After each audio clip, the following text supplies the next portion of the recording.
Well, welcome today, the listeners, to the Born to Fight podcast. And today I have a very special guest because she is a career trial attorney and a behavioral expert. And today I'm going to talk with Dr. Wendy Patrick. So, welcome, Wendy. Thank you, Jane. And I think you can do a way better job in introducing yourself. So, why don't you just tell our guests who you are? Well, thank you very much. So I, as Jane mentioned, am a career trial attorney. I've been a prosecutor for 23 years, used to be a defense attorney earlier on. I went back to get a PhD mid-career because I'm absolutely fascinated with human behavior and why people do the things they do. I've always wondered that in all the types of cases I've handled in criminal law. So while my PhD was in theology, it actually centered on the psychology of attraction. What draws people together? What pushes them apart? What do we like about each other? What do we love about each other? So it's in that capacity I've done an enormous amount of research and writing and speaking on many of the topics that are relevant to what we're experiencing now in terms of the pandemic and having to stay away from each other. Mm-hmm. I think that's like one of the things that sounds very interesting because from your perspective and with your knowledge, I think you can definitely tell us a little bit more about what it does to us as human beings to socially distance ourselves from others or physical distance ourselves from others. So Jane, I'm glad that you made that distinction. That is an enormous distinction that I don't think is getting enough recognition, is we're not asking anybody to socially distance. Can you imagine? That would be like cutting yourself off from the world. No more Facebook, no more phone, no text, no email. No one has ever suggested that's going to stop the spread of the coronavirus. Yet hashtag social distancing has really become the trend. That's what we're talking about. As you point out, Jane, it's physical distancing, and we can do that. But here's the interesting thing that research shows. We don't want to, even when we appreciate the risk.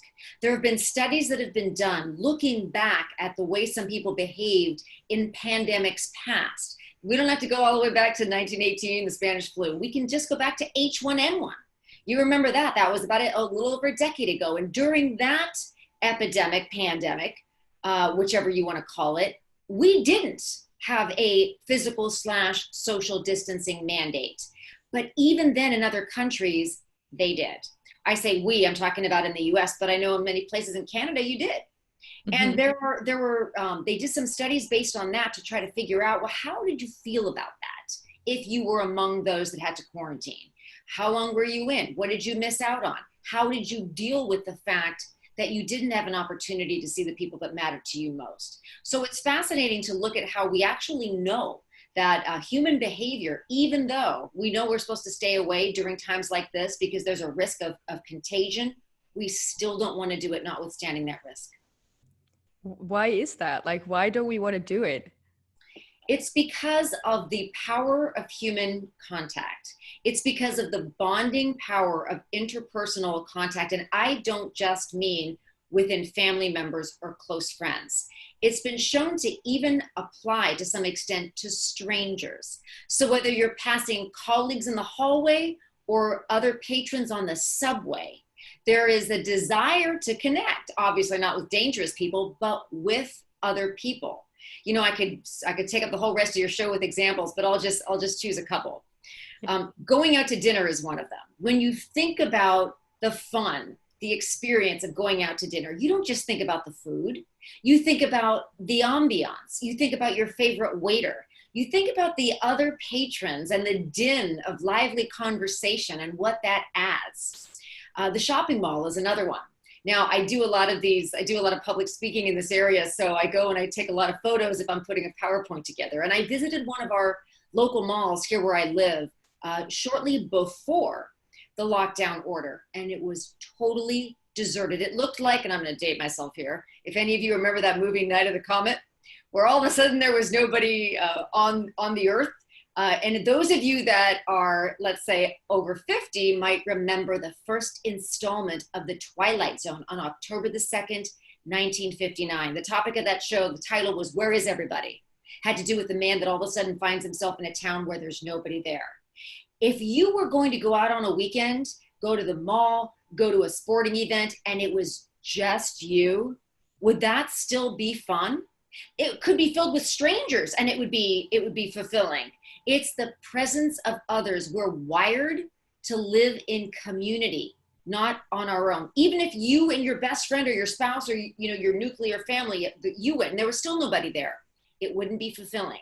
That is why we want people out. We want to be back in community. We are wired and designed to live in the presence of others, not in the virtual presence. That'll be, I guess it's okay for the short term, but in the physical presence. That's what I wanted to ask, because I was like, well, we can still, be in each other's presence, but it's online.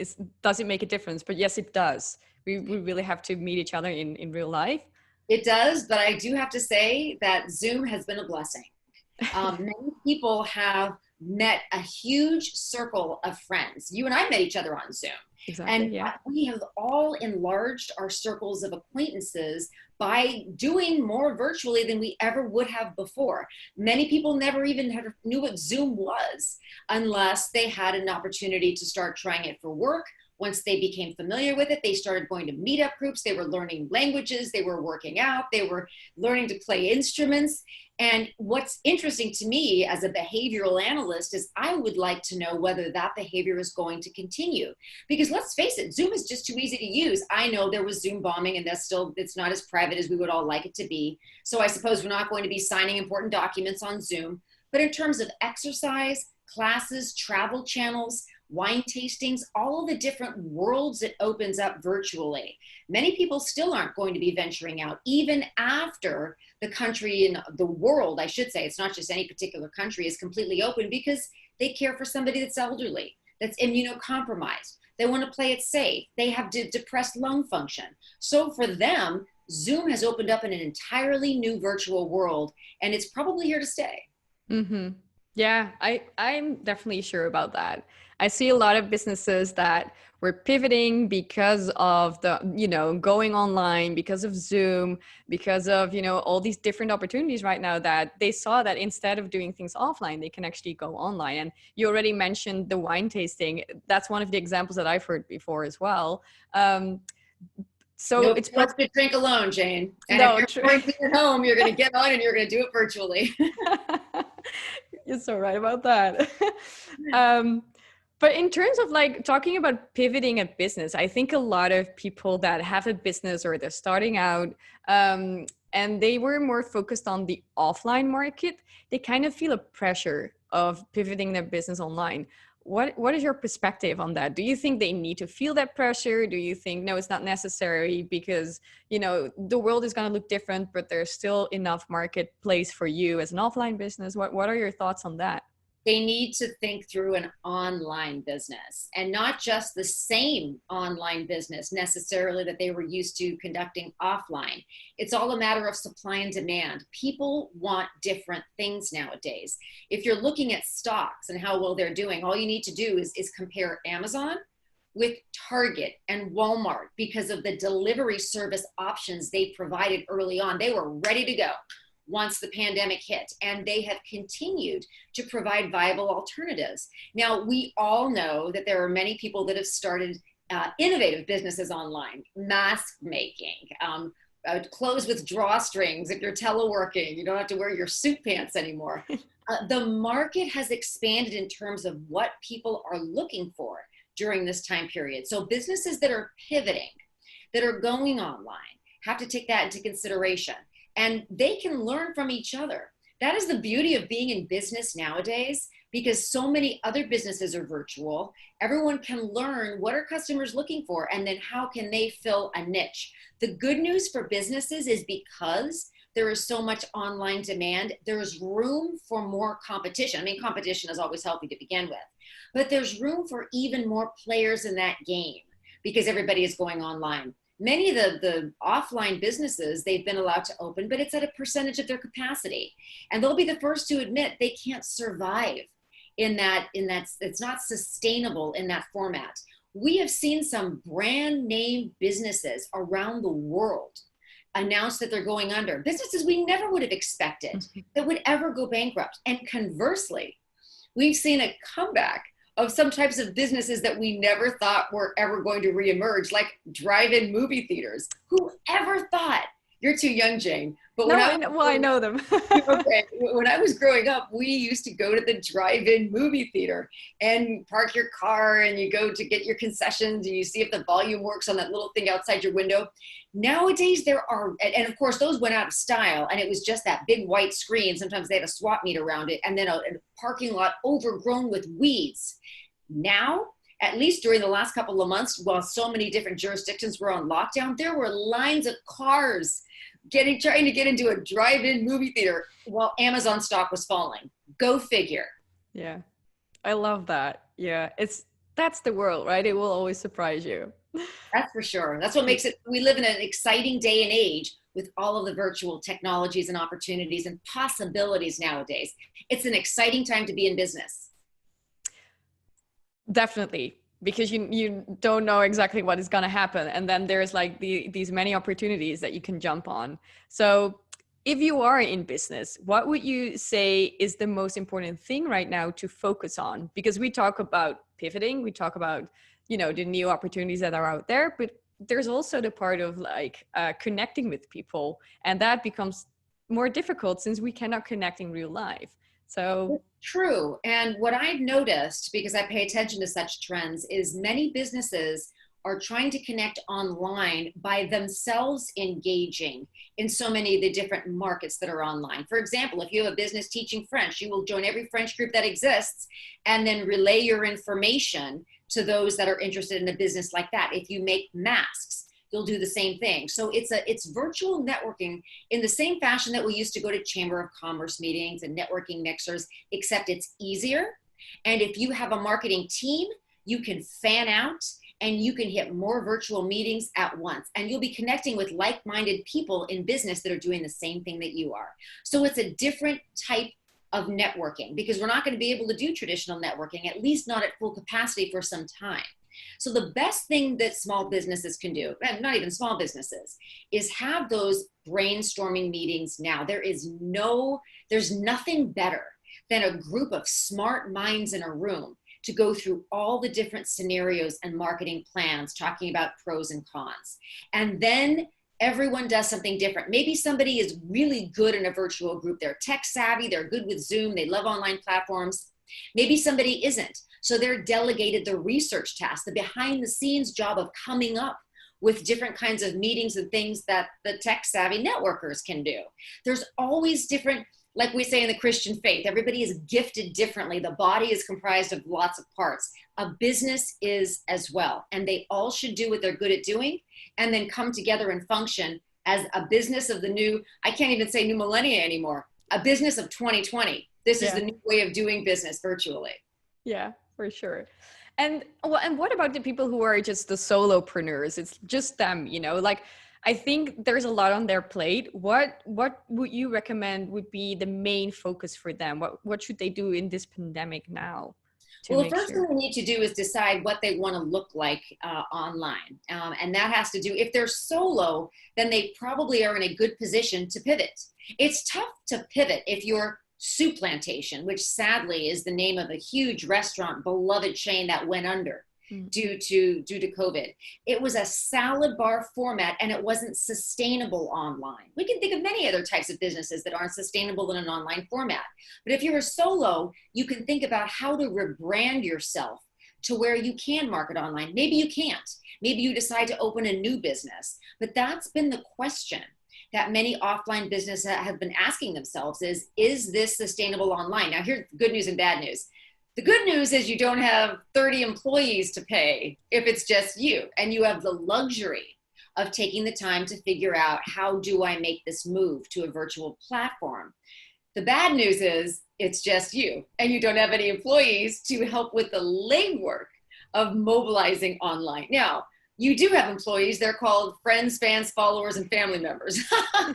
And this is a time that everybody rallies around small businesses. And I'll tell you, I'm on Twitter a lot, and I just see success after success story of people that do exactly that, to prop up small businesses and help them be successful. I don't mean necessarily everybody opens a GoFundMe page, but there are just lots of people that want to support small businesses, even things like Nextdoor Network, all the different local virtual platforms that exist to help and support the small businesses. So good and bad news, but the one thing everybody has to do if they're in a small business or if they're a solo is act now and work very hard in this interim period. And whether it's rebranding, reformatting, or simply a business market pivot, this is the time to really have your nose to the grindstone, because it will get better. This is the time to figure out what you're going to look like on the other side.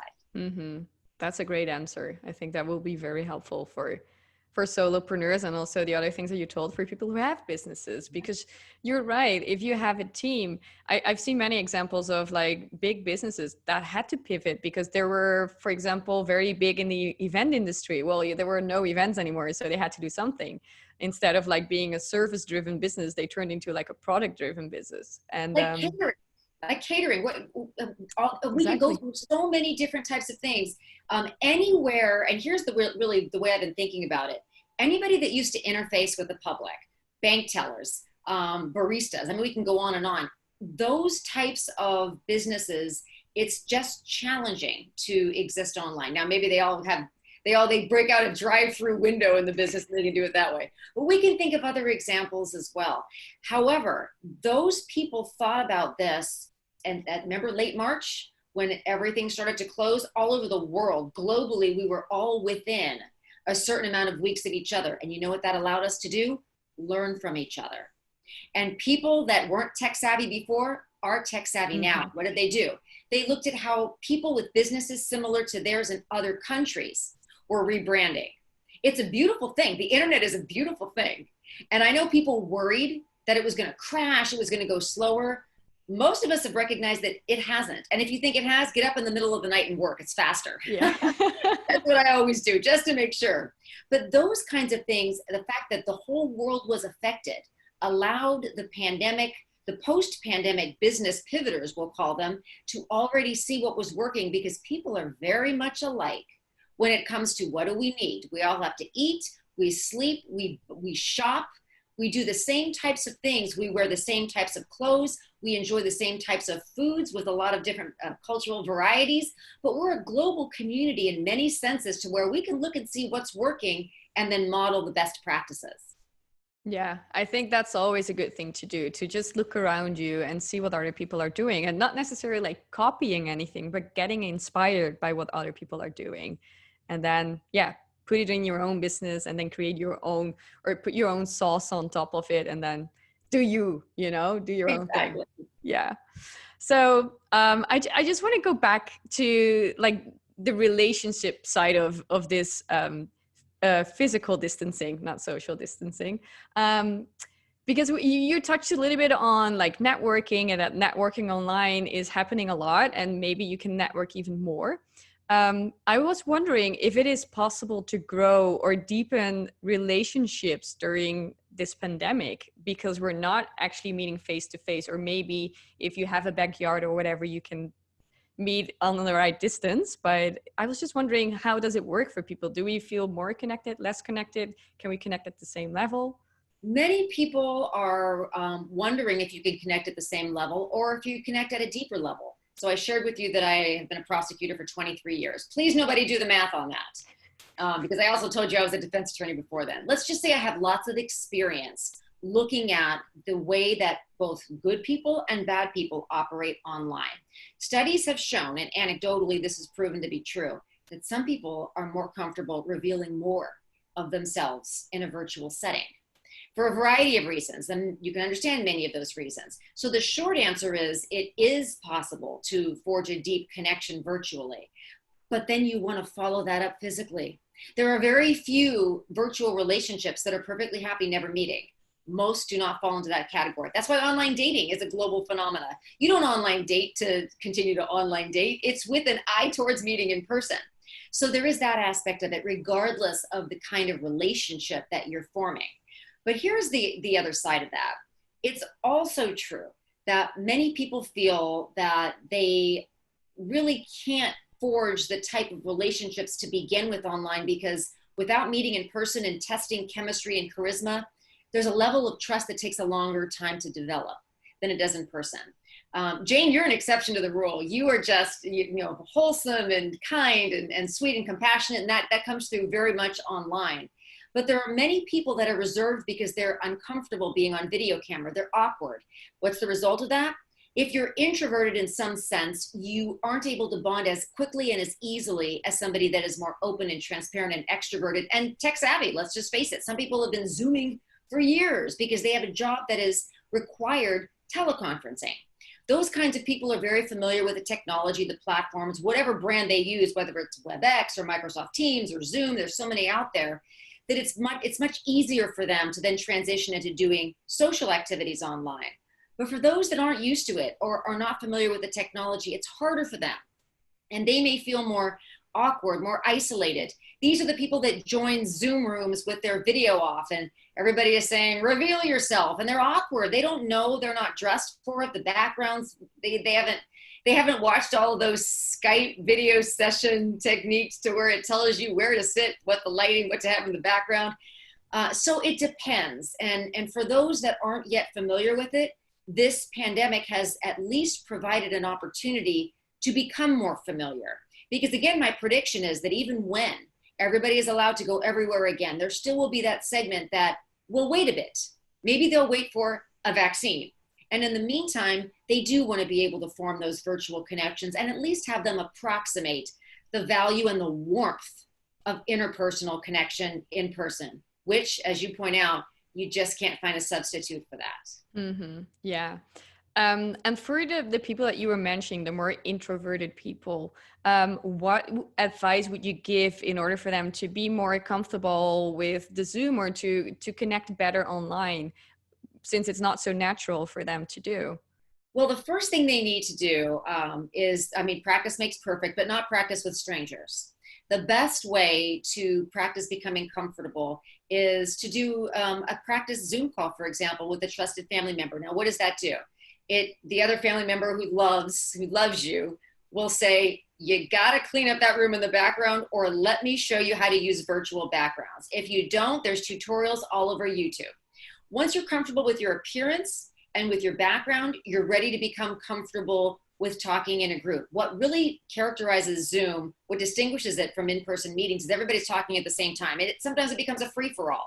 That's why hosts are always muting everybody's mics and then people are unmuting them, they're coming in late.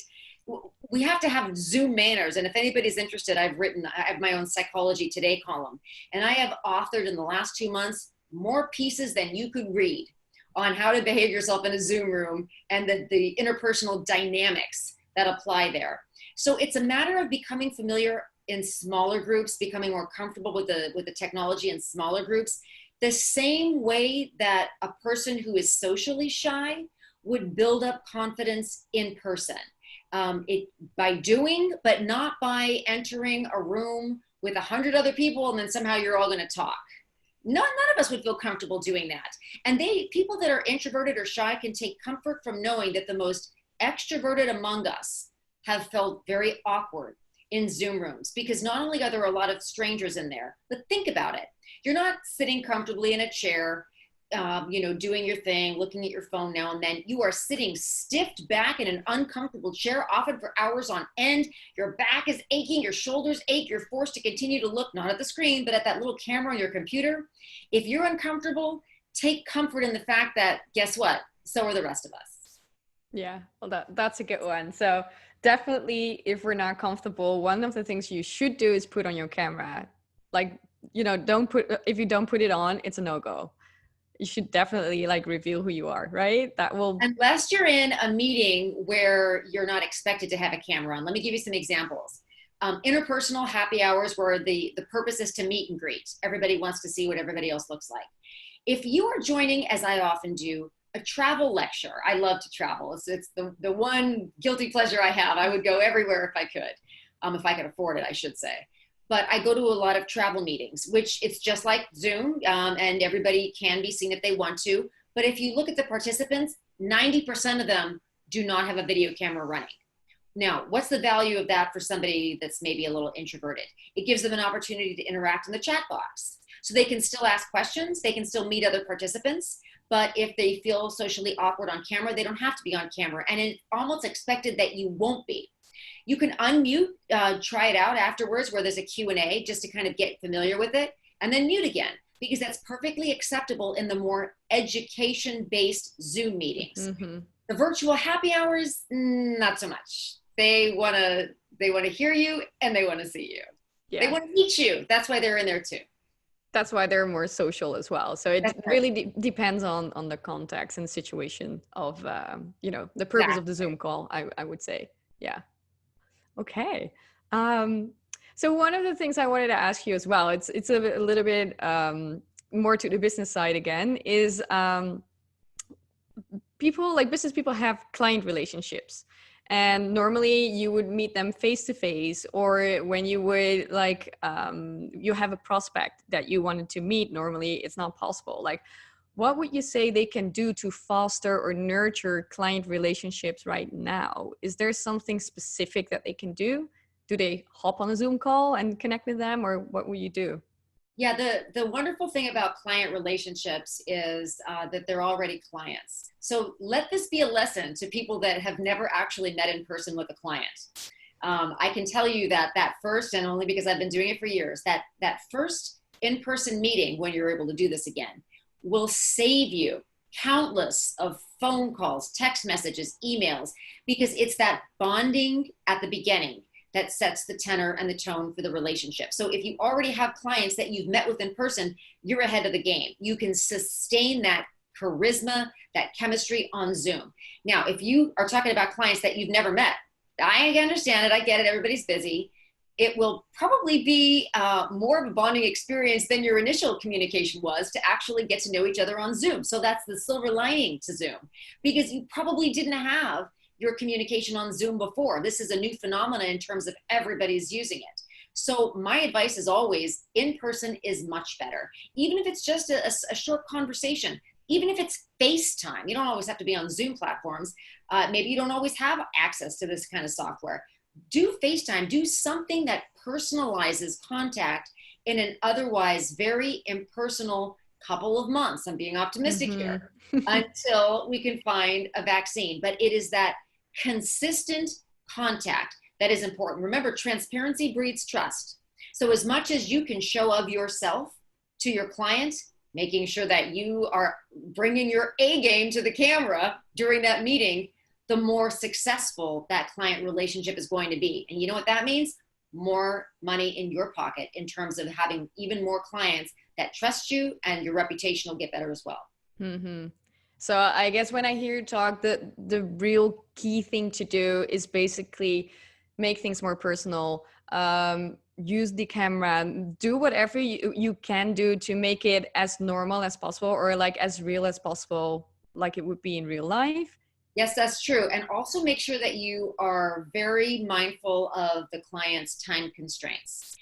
Many times we get on a Zoom call and it's like open-ended, it never ends. Even family Zoom calls end up being that way. Nobody will want to get on a call with you again. So make sure that in advance you've spoken about the duration and the agenda, and then maximize that screen time together. Make sure you look your best, your background looks your best, you've told everybody else in the house that you're busy, you've muted all your devices. Those types of small courtesies can go an enormous, a long way to really forging that great relationship with your clients. Even if you've never seen them before, and I know a lot of people that are listening probably thought, gosh, I don't even know half my clients. Well, guess what? This is your opportunity to get to know them on a deeper level and maybe transform superficial relationships into serious relationships. I suppose that advice can be used both professionally and personally. Oh yeah, definitely. That's great. Thanks, Wendy, for sharing that. I just love how much you know about like how we human beings want to communicate with each other and what really works and what not. So that's very much appreciated. That's wonderful. Yeah, so we're getting a little bit closer to the end of our conversation. There's a couple of things I wanted to ask you still. One of the things is, what do you think will be the new normal for us? What is the new normal according to you? The new normal is going to be business as usual to the extent that it's permitted, but with a heightened sensitivity and awareness of the contagious nature of many diseases. We've heard time and again that coronaviruses, and I'm going to say that in the plural because they've been around for years, we know that they mutate, we know that they're unpredictable, and we know that we probably need to take more precautions than we did in the past. Now, how do we know that? Because we saw those graphs of how quickly people became infected in certain areas. We misjudged the level of contagion that was possible in small groups and even in larger groups. And even now, you hear scientists debate over how far droplets can travel or how long a virus stays in the air. So the new normal will include a new respect for precautions. And I don't even mean precautions that we take. I also mean a respect for others that choose to take a level of precaution that's higher than you decide to take. That is very important. We have seen, sadly, videos gone viral of patrons in supermarkets and big box stores and other places where they are infuriated that some people, even though they know they're supposed to be wearing a mask, it's hanging around their neck, or they've got a bandana and it's pulled down.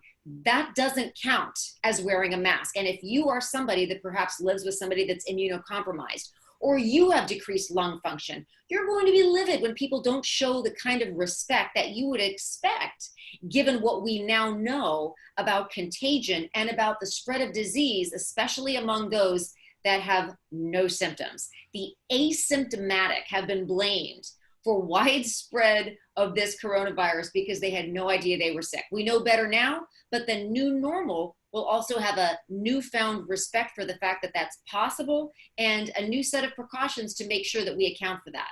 Mm-hmm. That's good. Yeah. So it sounds actually pretty good. We will be more respectful to each other, and we will know that even though you don't have symptoms, you can still be sick and you can still, be contagious to other people. Right. And I think besides that, do you also think that we will continue thinking it is more normal to meet online? Do you think we kind of experienced as human beings now that, we can still have a good relationship even though we can only meet online?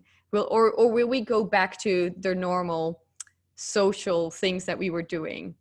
We cannot wait to get back to the normal social things that we've been doing, because we can't replicate the warmth of interpersonal contact in person. We can't replicate that. We can't wait to get back to that.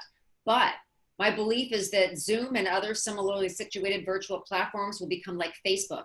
There will be places where we can augment our in-person interaction. So we will still meet in person as often as we can, but when we're traveling, when we're physically distant, as we've corrected ourselves, we will augment the physical presence with the virtual presence, because we now know how easy it is. So many people that were afraid of technology are now comfortable with the very same technologies that would have scared them off 4 months ago. You say Zoom meeting, they would say, no way, I'll be on the phone.